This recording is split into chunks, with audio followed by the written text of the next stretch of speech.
Hello, my YouTube family, and welcome back to my YouTube channel. My name is Varun Bajpayee and I'm your mathematics mentor.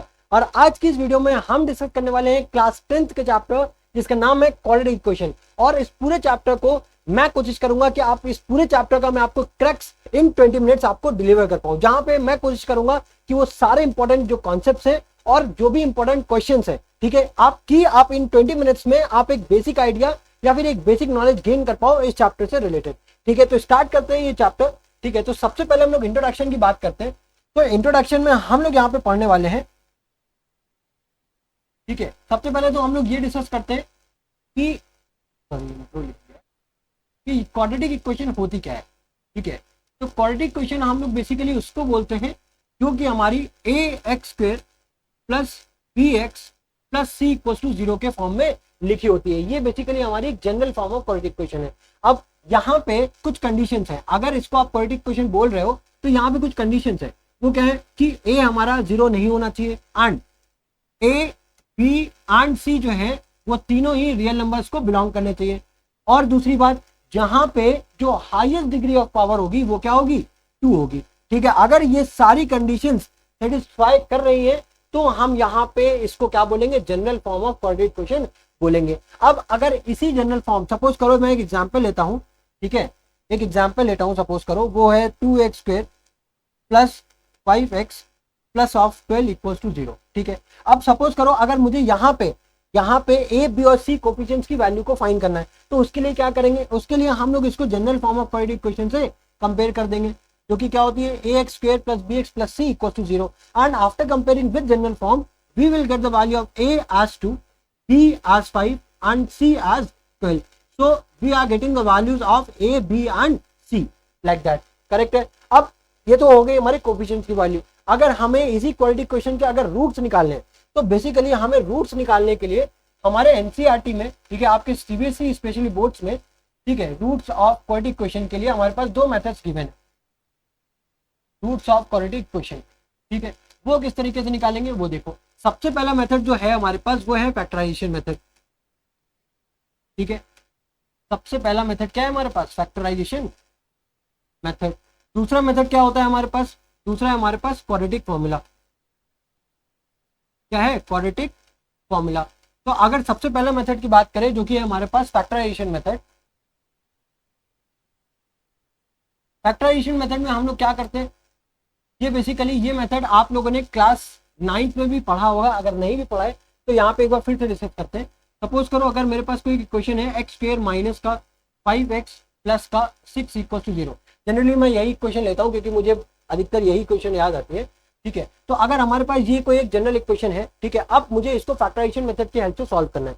तो सबसे पहला काम जो मैं करूंगा, मैं देखूंगा कि जो लीडिंग कोफिशिएंट है, मतलब ऐसा कोफिशिएंट जिसकी पावर सबसे ज्यादा हो इक्वेशन में, जो कि x² है, उसका हमारे पास कोफिशिएंट क्या है, जो कि हमारे पास 1 है। फिर उसके बाद कांस्टेंट क्या है, 6। अब इन दोनों को मल्टीप्लाई कराते हैं, तो मल्टीप्लाई कराने पे क्या आ गया, 6। अब हमें 6 को कुछ इस तरीके से ब्रेक करना है ताकि जो हमें 6 को एक्चुअली 2 पेयर्स में ब्रेक करना है, 2 फैक्टर्स में ब्रेक करना है। अब वो 2 फैक्टर के जो पेयर होंगे वो उस तरीके से होंगे कि अगर हम उनको ऐड कर दें, मतलब सपोज करो अगर अल्फा बीटा है तो अगर हम उनको ऐड कर दें, ठीक है, तो हमारे पास क्या आना चाहिए, -5।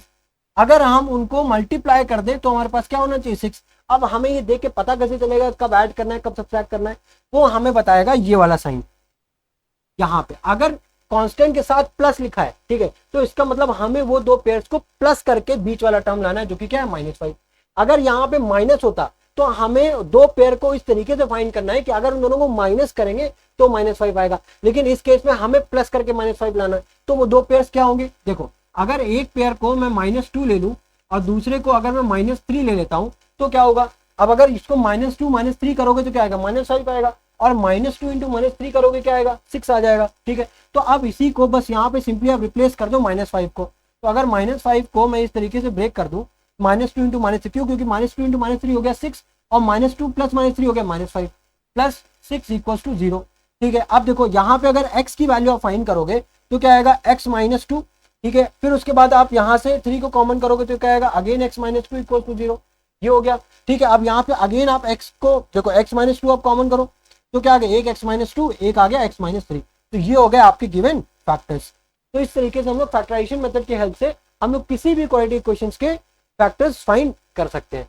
ठीक है, नेक्स्ट है हमारे पास क्या, क्वाड्रेटिक फॉर्मूला। अब क्वाड्रेटिक फॉर्मूला क्या होता है, अगर हम लोग क्वाड्रेटिक फॉर्मूला की बात करें, क्वाड्रेटिक फॉर्मूला, अब क्वाड्रेटिक फॉर्मूला क्या है, बेसिकली क्वाड्रेटिक फॉर्मूला जैसे सपोज करो अगर हमारे पास कोई जनरल फॉर्म है a x square plus B x plus C equal to 0, ठीक है। अब यहाँ पे सपोज करो इसके कोई दो फैक्टर्स हैं अल्फा एंड बीटा, ठीक है। अब ये जो अल्फा और बीटा है, ठीक है, ये वैल्यूज किसकी आएंगी, ये जो दो पेयर्स हैं, ठीक है, देखो इसको इस तरीके से मत समझो, इसके समझो कोई दो पेयर्स होंगे, एक होगा एक्स माइनस अल्फा, एक होगा एक्स माइनस बीटा, तभी तो जब इनको मल्टीप्लाई करते हो तो ये आता है। अभी देखो हमारे पास क्या हुआ, x minus alpha x minus beta है, देखो इसको अल्फा मान लो इसको बीटा मान लो, तो जब इन दोनों को मल्टीप्लाई करते हो तभी तो हमारे, देखो इन दोनों को मल्टीप्लाई करोगे फिर से इक्वेशन आ जाएगी, तो वही मैंने यहाँ पे अज्यूम किया है, तो इसके दो फैक्टर्स होंगे। अब ये दोनों वैल्यूज किसकी होंगी, एक्स की तो होंगी, राइट, एक्स की क्या वैल्यू होगी, एक अल्फा होगी एक बीटा होगी, करेक्ट है। अब उसी तरीके से अगर आप इसको क्वाड्रेटिक फॉर्मूला में लिखोगे तो जो अल्फा और बीटा की जो दो वैल्यूज है इनको लाने के लिए फॉर्मूला है क्या है, minus B plus minus under root B square minus 4ac upon में 2a, ये है हमारे पास क्वाड्रेटिक फॉर्मूला। अब इसके डेरिवेशन पार्ट में हम लोग नहीं जाएंगे, उसका रीजन क्या है, वो बेसिकली हम लोग कंप्लीटिंग द स्क्वायर एक मेथड है, वहां से हम लोग इसको फाइंड करते थे। अब वो मेथड आपके सिलेबस से डिलीट हो चुका है, तो वो मेथड हम लोग डिस्कस नहीं करेंगे, ठीक है। अब इसको सॉल्व कैसे करते हैं, इनकी वैल्यूज कैसे फाइंड करते हैं, वो अभी हम लोग क्वेश्चन में देख लेंगे। अब यहाँ पे एक चीज जो आपकी जानने वाली है वो ये है कि बी स्क्वायर माइनस 4ac यहाँ पे क्या मतलब है, कि बी स्क्वायर माइनस 4ac, ये जो बी स्क्वायर माइनस 4ac है इसको हम लोग बोलते हैं डी, डी की वैल्यू क्या होती है, बी स्क्वायर माइनस 4ac। इसी डी को बेसिकली हम लोग बोलते हैं डिस्क्रिमिनेंट, क्या बोलते हैं, डिस्क्रिमिनेंट, ठीक है। ये डिस्क्रिमिनेंट बेसिकली बताता क्या है, ये हमको बताता है नेचर ऑफ रूट्स, क्या बताता है, नेचर ऑफ रूट्स बताता है, ठीक है। अब यहाँ पे जो नेचर ऑफ रूट्स है, अगर ये बेसिकली डिपेंड करता है डी की तीन वैल्यूज पे, कितनी वैल्यूज पे, तीन वैल्यूज पे। अगर डी की वैल्यू ग्रेटर देन 0 है तो इसका मतलब जो भी आपके रूट्स आएंगे वो आपके रियल एंड डिस्टिंक्ट आएंगे, मतलब जो भी आपकी दो वैल्यूज आएंगी एक्स की वो दो अलग अलग आएंगी और वो दोनों क्या होंगी, रियल नंबर होंगी। दूसरा क्या केस है, दूसरा केस में मान लेता हूँ डी की वैल्यू 0 है, तो उस केस में आपके जो रूट्स हैं वो रियल आएंगे और दोनों क्या होंगे, इक्वल होंगे। मतलब मान लेते हैं कि एक्स की दो वैल्यूज आई, वो सपोज करो 2,2 हो गई, 3,3, कोई भी दो वैल्यूज आ गई, बट -3, मतलब रियल ही होंगी। तीसरा केस क्या है, तीसरा में है डी की वैल्यू लेस देन 0 होगी। अब अगर लेस देन 0 है उस केस में हमारे क्या होंगे, कोई रूट्स ही नहीं होंगे, नो रूट्स। अब समझो, अब ये जो डी की वैल्यू है तो इसका क्या मतलब है, जो डी है तो इसका मतलब है हम लोग फॉर्मूले को इस तरीके से भी लिख सकते हैं क्या, X equals to minus B plus minus under root D upon में 2a, हाँ इस तरीके से भी लिखा जा सकता है। अब ये फॉर्मूला हम लोग तभी अप्लाई करेंगे, देखो क्वाड्रेटिक फॉर्मूले को अप्लाई करने से पहले हमेशा याद रखना, हमेशा आप डी को फाइंड करना। अगर डी की वैल्यू 0 आज मतलब ग्रेटर देन 0 या फिर डी की वैल्यू अगर ग्रेटर देन 0 या फिर इक्वल टू 0 आती है, उसी केस में आप लोग फर्दर मूव करोगे। अदरवाइज उस केस में आपके पास अगर तीसरा केस आता है, अगर आपकी डी की वैल्यू लेस देन 0 आती है या फिर नेगेटिव आती है, ठीक है, उस केस में हम लोगों ने क्या देखा है, उसके कोई रूट्स ही नहीं होंगे, तो उसको फर्दर सॉल्व करने की जरूरत ही नहीं है, ठीक है। चलो अब इससे रिलेटेड कुछ क्वेश्चन देख लेते हैं, ठीक है। अब देखो हमें क्या फाइंड करना है, check whether the following equations are equal to are quadratic question है कि नहीं है, मतलब इनको चेक करके बताना है कि क्वाड्रेटिक क्वेश्चन है या नहीं है। अब इनको चेक करने के लिए क्या करना है, फर्दर बस सिंपली इनको सॉल्व कर दो, ठीक है। जब सॉल्व करोगे पहले वाले को, ठीक है, तो वो क्या होगा, एक्स को मल्टीप्लाई करो, ये हो जाएगा हमारे पास 2x स्क्वायर प्लस ये हो जाएगा 3x equals to x plus 2, है ना। तो अब क्या करो, देखो x से ये दोनों टर्म इस तरफ ले आओ, तो क्या हो जाएगा 2x square plus 3x minus X minus 2 equals to 0। अब क्या हो जाएगा यहाँ पे 2x square plus 3x minus x क्या हो जाएगा, प्लस का 2x माइनस का 2 इक्वल्स टू 0। तो देखो क्या एक हमारी ये जो इक्वेशन है क्या हमारी कुछ जनरल इक्वेशन के फॉर्म में आ रही है, तो इसका मतलब इस इक्वेशन को हम लोग क्वाड्रेटिक क्वेश्चन में कन्वर्ट कर सकते हैं। अब दूसरे इक्वेशन की बात करते हैं। दूसरा इक्वेशन क्या है हमारे पास, x माइनस 2 का होल स्क्वायर, तो यहाँ पे आइडेंटिटी क्या लगेगी, a minus B whole square की आइडेंटिटी लगेगी, जो कि क्या होती है a square plus B square minus 2ab। इसी को ओपन कर दो तो क्या हो जाएगा a square plus B square जो कि क्या हो जाएगा 4, ठीक है, माइनस का 2 to the 4x plus 1 equals to 2x minus का 3, ठीक है। तो आप इसको फर्दर सॉल्व करो तो ये क्या हो जाएगा माइनस का 4x, ये 2x इधर आएगा तो क्या हो जाएगा माइनस का 2x प्लस का 4 और ये हो जाएगा प्लस का 3 इक्वल्स टू 0, है ना। अब प्लस 4 प्लस 5 हो जाएगा, सॉरी यहाँ पे, ठीक है। तो यहाँ पे क्या हो जाएगा प्लस का 5 प्लस का 3 इक्वल्स टू 0। अब उसके बाद फर्दर सॉल्व करो तो ये क्या हो जाएगा एक्स स्क्वायर, अब ये क्या हो जाएगा माइनस का 6x प्लस का 8 इक्वल्स टू 0। तो देखो ये भी एक क्वाड्रेटिक क्वेश्चन के जनरल फॉर्म की तरह कन्वर्ट हो गई, तो इसका मतलब इसको भी क्वाड्रेटिक क्वेश्चन में ये भी बेसिकली क्या है, एक क्वाड्रेटिक इक्वेशन है, ठीक है, क्योंकि यहाँ पे देखो हाईएस्ट पावर क्या है, 2 है। कोई भी क्वेश्चन अगर क्वाड्रेटिक इक्वेशन है या नहीं, हमें बस उसकी डिग्री ऑफ पावर से पता करना पड़ेगा। अगर उसकी डिग्री ऑफ पावर 2 है तो इसका मतलब क्या है, वो एक क्वाड्रेटिक इक्वेशन है, ठीक है। अब देखो इसको हमें सॉल्व करना है। अगर सॉल्व करना है, अगर स्पेसिफिक मेथड नहीं है तो आप कोई भी मेथड लगा सकते हो, ठीक है। तो सपोज करो अगर मैं इसको फैक्टराइजेशन मेथड से सॉल्व करना चाहता हूँ तो किस तरीके से करूंगा, मैंने क्या बोला, जो लीडिंग कोफिशिएंट का जो टर्म है जो कि यहाँ पे 2 है और जो कांस्टेंट है उसको मल्टीप्लाई करो तो कितना आएगा, माइनस का 24 आ रहा है। अब माइनस का 24 को हमें इस तरीके से ब्रेक करना है कि उन दोनों पेयर्स को क्या करना है, ऐड करना है कि माइनस करना है, सब्ट्रैक्ट करना है। सब्ट्रैक्ट करना है अल्फा माइनस बीटा को, अल्फा माइनस बीटा को सब्ट्रैक्ट करके वैल्यू आनी चाहिए और वही वैल्यू हमको अल्फा इंटू बीटा करके आनी चाहिए, मिलनी चाहिए, करेक्ट है। अब देखो, अब अगर इनको हम सब्ट्रैक्ट करते हैं, ऐसा कौन से दो पेयर्स होंगे, अब सोचो ऐसे कौन से दो पेयर होंगे जिसको सब्ट्रैक्ट करने पे हमारे पास 5 आएगा। क्या होता है, 8 3 से 24 होता है और 8 में से 3, अगर 8 में से 3 को घटाओगे तो कितना मिलेगा, 8 माइनस 3 तो करोगे ना, 8 माइनस 3 है ना, तो 8 माइनस 3 करोगे कितना मिल जाएगा, 5, ठीक है। और 8 इंटू 3 करोगे कितना हो जाएगा, 24, करेक्ट है।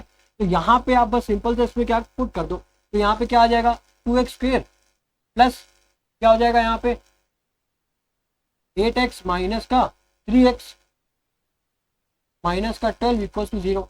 अब यहाँ पे 2x को कॉमन कर लो तो क्या बचा x, ठीक है, प्लस तो क्या बचेगा 4, फिर यहाँ से माइनस 3 को कॉमन कर लो तो क्या बचेगा x प्लस 4 इक्वल टू 0। अब x प्लस 4 को कॉमन कर लो, क्या बचा हमारे पास 2x माइनस 3 इक्वल टू 0। तो हमारे पास दो फैक्टर्स निकल करके आ गए। अब पूछा जाए अगर x की वैल्यूज बताओ जिसपे ये क्वाड्रेटिक इक्वेशन 0 हो, तो इसमें फर्दर दोनों ब्रैकेट को सेपरेटली आप 0 से कंपेयर कर दो, तो एक बार वैल्यू आ जाएगी -4, एक बार जब 2x माइनस 3 को इक्वल टू 0 करोगे तो -3 उधर जाएगा, +3 हो जाएगा, 2 नीचे आएगा। तो ये हमारे पास दो रूट्स आ गए जिसपे ये इक्वेशन पर्टिकुलरली क्या हो रही होगी, 0 हो रही होगी। नेक्स्ट क्वेश्चन क्या है, 8x square minus 22x minus 21। अब यहाँ पे हमें क्या करना है, इसको फिर से उसी तरीके से फैक्टराइज करना है। तो फैक्टराइज करने के लिए क्या करना है, सेम 8 को 21 से मल्टीप्लाई करोगे कितना आएगा, 168, ठीक है। इसके फैक्टर्स करोगे तो वो कितने आएंगे, फैक्टर्स आपके आएंगे, एक आएगा आपका 28, ठीक है, दूसरा आपका आएगा 6, ठीक है, 28 और 6 आएगा। अब 28 और 6 में से क्या करोगे आप, किस तरीके से इसको सॉल्व करना है, तो 8x स्क्वायर आप अगर इसको इस तरीके से लिख दो प्लस 6x माइनस का 28x माइनस का 21 इक्वल टू 0। क्यों, क्योंकि प्लस माइनस क्या होता है, माइनस, ठीक है। 28 माइनस 6 कितना हो जाएगा, 22। अब यहाँ से अगर आप 2 कॉमन करोगे, सॉरी 2x कॉमन करोगे तो क्या बचेगा 4x प्लस का 3, यहाँ से 7 कॉमन करोगे तो क्या बचेगा 4x प्लस का 3, ठीक है, इक्वल टू 0। अब यहाँ पे 4x प्लस 3 कॉमन कर लो तो क्या बचा 2x माइनस का 7, ठीक है। इस तरीके से हम लोग फैक्टराइज करके इक्वेशन को सॉल्व कर सकते हैं। अब देखो जो अपकमिंग क्वेश्चंस हैं जो आगे हम लोग वर्ड प्रॉब्लम्स करने वाले हैं उसको मैं पूरा सॉल्व नहीं कराऊंगा क्योंकि हमारे ऑलरेडी 15 मिनट्स ओवर हो चुके हैं, ठीक है। अगर आपको इस चैप्टर को पूरा थॉरली वॉच करना है, क्वेश्चंस को प्रैक्टिस करने हैं, तो प्लीज आप मेरा 1 शॉट वीडियो को रिफर कर सकते हैं, मैं लिंक इसका डिस्क्रिप्शन बॉक्स में मेंशन कर दूंगा, ठीक है। तो अब इस क्वेश्चन को किससे सॉल्व करना है, हमें क्वाड्रेटिक फॉर्मूला की हेल्प से सॉल्व करना है। तो उसके लिए क्या करना पड़ेगा, सबसे पहले तो हमें इसको कंपेयर करना पड़ेगा जनरल फॉर्म से, क्योंकि क्या होती है X square plus B x plus C equal to 0 and after comparing with general form we will get a value of a as 6, b as 7, c as minus of 10. Now what is our quadratic formula, x equals to minus b plus minus under root, right, b square minus 4ac upon 2a. So, and before putting the values in this quadratic formula, first we need to check the value of d, then right, if we are getting the value of d positive then only we have to put the values or we have to proceed with this formula, otherwise we don't need to proceed with that formula, because if we are getting the value of d as negative, मतलब अगर d की value हम negative ले आ रही है हमें, तो उस केस में हमें पता है हमें जो रूट्स मिलने वाले वो क्या होंगे, नो रियल रूट्स होंगे, मतलब वो रियल रूट्स ही नहीं होंगे, तो उस केस में हमें उसको फर्दर सॉल्व करने की नीड ही नहीं है, ठीक है। अब देखो यहाँ a b और c की वैल्यू मिल गई है, मैं इसको बस, सॉरी ज्यादा टाइम नहीं है मेरे पास, ठीक है, तो मैं आपको d की वैल्यू सॉल्व कर रहा हूँ, उसके बाद मैं एक्सपेक्ट करता हूँ कि आप ये वैल्यूज को सॉल्व करके आप आगे पुट करके आप आगे सॉल्व कर लोगे, ठीक है। तो d की वैल्यू सॉल्व करने के लिए क्या है, B square minus 4ac, correct है। d की वैल्यू क्या है 7 का स्क्वायर कितना है 49 माइनस 4 इंटू a की वैल्यू क्या है हमारे पास 6, ठीक है, c की वैल्यू कितनी है माइनस ऑफ 10। अब उसके बाद क्या होगा, देखो 49 माइनस 4 6 24 माइनस 10 कितना हो जाएगा 240, तो ये कितना हो जाएगा माइनस माइनस प्लस, तो यहाँ पे इसको जब सॉल्व करो कितना आ जाएगा 9 4 4 8 और ये कितना हो जाएगा 2, तो d की वैल्यू कितनी आ गई 289, मतलब हम इसको कैरी फॉरवर्ड कर सकते हैं यहाँ से, ठीक है। तो आप इसको जब सॉल्व करोगे तो आपके पास x की कोई दो वैल्यूज आ जाएंगी, ठीक है। आई होप आप इसको सॉल्व करोगे, ठीक है। चलो नेक्स्ट क्या है, नेक्स्ट हमको दिया हुआ है the product of to consecutive positive integers is 201, बोला क्या है, और उसके बाद represent the above problem in the form of quadratic question, ठीक है। तो बोला क्या है, हमारे टू कंसेक्यूटिव पॉजिटिव नंबर्स लेने। कंसेक्यूटिव नंबर क्या मतलब क्या होता है, जैसे 2 3, ये क्या है, back to back upcoming number है ना, 1 2 3 4 5 6 7 8 9 10 11 12 15 16, ये क्या है, दो कंसेक्यूटिव नंबर है। अगर हम जनरल फॉर्म की बात करें तो दो कंसेक्यूटिव नंबर एक एक्स ले सकते हैं, दूसरा क्या होगा, उससे एक ज्यादा एक्स प्लस वन। बोला क्या है, द प्रोडक्ट मतलब x into x plus one कितना दिया हुआ है, 201। तो अगर आप एक्स को इससे मल्टीप्लाई करोगे तो क्या हो जाएगा, एक्स स्क्वायर प्लस एक्स, ठीक है, ये हो जाएगा इक्वल टू 201। फिर इसको जब 201 को आप इस तरफ लेके आओगे तो क्या हो जाएगा, माइनस का 201। तो ये हमारी ये क्वाड्रेटिक इक्वेशन सॉल्व फॉर्म हो गई, ठीक है। इसको आप फर्दर चाहना तो आप इसको सॉल्व भी कर सकते हो, आपको यहाँ पे एक्स और एक्स प्लस वन की दो एक्स की दो वैल्यूज मिलेंगी, ठीक है। तो दो नेगेटिव वैल्यू उसको आप निगलेक्ट कर दोगे, जो पॉजिटिव वैल्यू आप उसको करेक्ट ले लोगे, या फिर अगर दोनों पॉजिटिव है तो वहाँ पे दोनों वैल्यूज को आप दे करके चेक कर सकते हो, ठीक है। नेक्स्ट क्वेश्चन क्या है, the side of a square exceed the side of another square by 4 centimetre. मतलब हमें यहाँ पे सबसे पहले क्या लेना है, दो स्क्वायर लेने हैं। मान लो कोई एक स्क्वायर ये है, ठीक है, और कोई एक स्क्वायर ये है, एक छोटा है एक बड़ा है। बोला क्या है हमसे, the side of a square exceed the side of another square. मतलब कोई एक साइड का जो कोई एक साइड है स्क्वायर की, अगर वो एक्स है, राइट, तो दूसरी साइड उससे 4 ज्यादा है ना, ये दो साइड है। और बोला क्या है, and the sum of the square and the sum of the areas of two square. अगर इसकी एरिया की बात करें तो वो क्या होगा, एक्स स्क्वायर, और इसकी एरिया की बात करें तो वो क्या हो जाएगा, एक्स प्लस 4 स्क्वायर। रीजन क्या है, क्योंकि स्क्वायर का एरिया क्या होता है, साइड इंटू साइड। अब यहाँ पे अगर एक एक्स है तो मतलब बाकी भी एक्स होंगी, यहाँ पे अगर एक एक्स प्लस 4 है तो बाकी भी एक्स प्लस 4 होंगी। किसी भी दो साइड को मल्टीप्लाई करो तो यहाँ पे एक्स स्क्वायर हो जाएगा, यहाँ पे एक्स प्लस 4 स्क्वायर हो जाएगा, ये आपका एरिया हो गया। अब इनका सम क्या है, मतलब बोला है X square plus x plus 4 का होल स्क्वायर कितना है, 400 है। अब देखो, अब बस आपको क्या करना है, आपको इसी को फर्दर सॉल्व करना है, और यहाँ पे आपको एक्स की वैल्यूज मिल जाएंगी इजीली, ठीक है। मैं आपसे माफी चाहता हूँ, मैं आपको यहाँ पे इस वीडियो में सारे क्वेश्चंस को सॉल्व करके कंप्लीटली नहीं दिखा पा रहा हूँ, क्योंकि यहाँ पे मेरे पास रेस्ट्रिक्शन है, वीडियो को भी मुझे बहुत ज्यादा लंबा नहीं करना है, ठीक है। तो आई होप आप समझ पा रहे होंगे। अगर आपको फुल लेंथ वीडियो देखनी है तो मैं प्लीज कंप्लीटली जो वीडियो है ना मेरा, वो मैंने डिस्क्रिप्शन बॉक्स में अपना वन शॉट लेक्चर का जो लिंक है मैंने मेंशन कर दिया है, आप वहां से उसको वॉच कर सकते हैं, ठीक है। नेक्स्ट क्वेश्चन क्या है हमारा, नेक्स्ट क्वेश्चन है हमारा solve 1/x-3 minus 1/x+5 equal to 1/6। अब यहाँ पे हमें एक कंडीशन ये है कि x की वैल्यू जो है वो 3 नहीं होनी चाहिए और -5 नहीं होनी चाहिए। रीजन क्या है, अगर आप 3 - 3 कर दोगे तो 1/0 हो जाएगा, और यहाँ पे -5 कर दोगे तो भी 0 हो जाएगा, और 1/0 क्या हो जाएगा, इन्फिनिट। तो ये दो वैल्यू छोड़ करके आपके x को कोई भी वैल्यू आप ले सकते हो। अब इसको सॉल्व कैसे करना है, इसका आप एलसीएम ले लो। एलसीएम लोगे तो क्या आ जाएगा, x-3 एंड x+5, ठीक है। जैसे सिंपल सॉल्व करते हैं वैसे ही करेंगे। तो इधर मल्टीप्लाई करोगे तो क्या हो जाएगा, x+5 माइनस x-3, ठीक है, इक्वल्स टू 1/6। अब उसके बाद x+5 minus x plus of 3 upon, अब इसको जब आप मल्टीप्लाई करोगे तो क्या हो जाएगा, देखो x स्क्वायर हो जाएगा, x से आप 5 से मल्टीप्लाई करोगे तो 5x हो जाएगा, -3 को मल्टीप्लाई करोगे -3x, और -3 को जब इधर मल्टीप्लाई करोगे -15 इक्वल टू 1/6। उसके बाद अब यहाँ पे देखो x और x कैंसिल, कितना बचा, 5 + 3 8, अपॉन में क्या बचा, देखो एक्स स्क्वायर 5 - 3 कितना हो जाएगा, 2 माइनस का 15 इक्वल्स टू 1/6। अब आप इसको क्रॉस मल्टीप्लाई कर दो, 8 6 कितना हो जाएगा, 48 equals to X square plus 2x minus का 15। अब फर्दर इसको सॉल्व करो, x square plus 2x minus का 15 इधर है, ठीक है, ये 48 उधर जाएगा तो ये भी माइनस का 48 हो जाएगा। फर्दर सॉल्व करो तो क्या हो जाएगा, x square plus 2x minus minus हो जाएगा प्लस, ठीक है, 8 5 कितना हो जाएगा आपका 13, 1 4 5 6। तो ये आ गई आपकी क्वाड्रेटिक इक्वेशन।